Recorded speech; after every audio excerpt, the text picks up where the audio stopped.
Jared, I'm not sure in all your days you expected to witness what played out today. And I don't think the courtroom was quite ready for Stormy Daniels.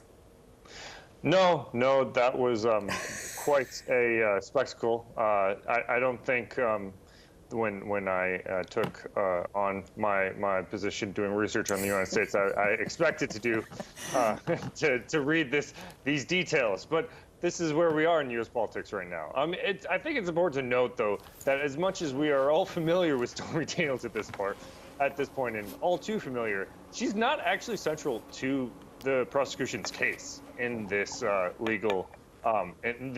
this court case out of the four that Donald Trump is facing right now.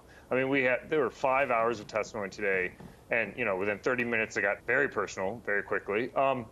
But at the end of the day, she is not integral to this case. It's sort of the issues around her. So that's why before her, there have been a number of witnesses from the Trump organization itself talking about how what they were paying, to whom they were paying, and how and why they were paying certain fees. And so as much as this is dominating headlines, and the details, the very, very intricate details of this are dominating headlines, this is not actually legally as important as the days before today. Yeah, and that's such a good point. And she potentially was a risky witness. I was interested, Donald Trump has constantly denied that he ever even knew her. But his lawyers seem to acknowledge that there was consensual sex, something he's long denied.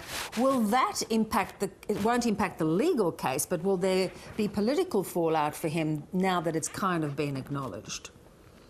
I mean, the logic for there to be political fallout from that would also lead you to believe there'd be political fallout from the Access Hollywood tape in 2016. They don't call him Teflon Don for no reason. I don't think that this has the sort of major fallout that some may think for any other conventional politician. If there's anything that Donald Trump has excelled at, is showing that he is not a conventional politician. And so as much as he may personally be against these details coming out, I mean, the case has made clear that there are some political damages that he saw potentially from this getting out, but also personal ones. He wanted to hide this from his wife. He did not want the Wall Street Journal delivered to his home the day that the news story about this was going to be in it. This is personal as well. So I think it's important to note that politically he may not be suffering too much from this, because I think people generally have a very firm idea in America of what they think of Donald Trump one way or the other. But I think personally, he still does care about these details being out in the public. Yeah, it's humiliating. More importantly, the classified documents case that was, really goes to the security of the country, that has been indefinitely postponed. Is that a bit of a blow ahead of, for the legal team trying to get this case ahead of the election? Yeah, I think there's been a lot of criticism of this case, who is a Trump appointee. The judge, I should say, is a Trump appointee, and people saying that she is somehow maybe taking direction from the former president. But I think what's important to note of that is that actually these sorts of cases are notoriously difficult and take a long time to build. They take years to build, and so I'm not a lawyer, but the legal experts will say they did not expect this to come for some time.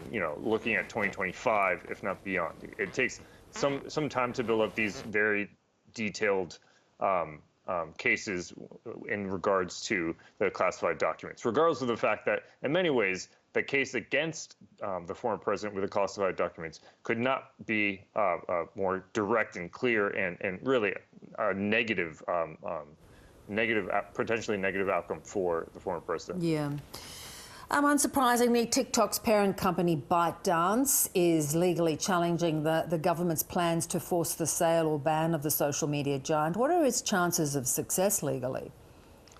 We're in uncharted territory at this point, but I think a lot of people talk about how it goes, and TikTok is talking about how it goes against the sort of freedom of speech in the United States and how it's unprecedented. But I think there's a reason that, if you look at the media and who's engaging in the media in this and defending this ban, that includes not only Republicans, but also Democrats, saying that they are united in this. This is something that unites a very polarized America in terms of wanting the ByteDance to divest its ownership of TikTok. And a number of American firms have raised their hands, including the former Trump Secretary of Treasury, Steve Mnuchin, has said that he'd be interested in buying TikTok. So I think it's again a legal issue that I'll leave to the legal experts. But right now, we know that this is a new territory, and ultimately the question is, like, should U.S. firms be subject to this or receive the same treatment in China that Chinese firms get in the United States, and vice versa? Because ultimately, I've lived in China, and more than 10 years ago, and I did not have access to Facebook or Twitter. This is a lot of this in America, in American politics, is, in their view, tit for tat. Yeah, it is that double standard, as you point out. It was quite an interesting sort of split screen almost of Joe Biden at the Holocaust Museum, really talking out about anti-Semitism versus Donald Trump in court on a hush money trial. But either way, both men continue to be campaigning through all of this. Exactly. A lot of folks would say that Donald Trump, conventionally you might say, a politician who is stuck in court all day would be suffering from being stuck in court, not being on the campaign trail. I don't think that is the case here. I think, Trump is deliberately going out in the media every time, practically every day, that he's at courts, and he is making headlines while he is there, and he is making, I would say, even more headlines being in court than being out of it. And he is continuing to dominate the news cycle. And so I think this, in many ways, has gotten him free media coverage far more than any conventional campaign. Jared, fascinating as always. Good to have you on. Thank you so much. Thank you.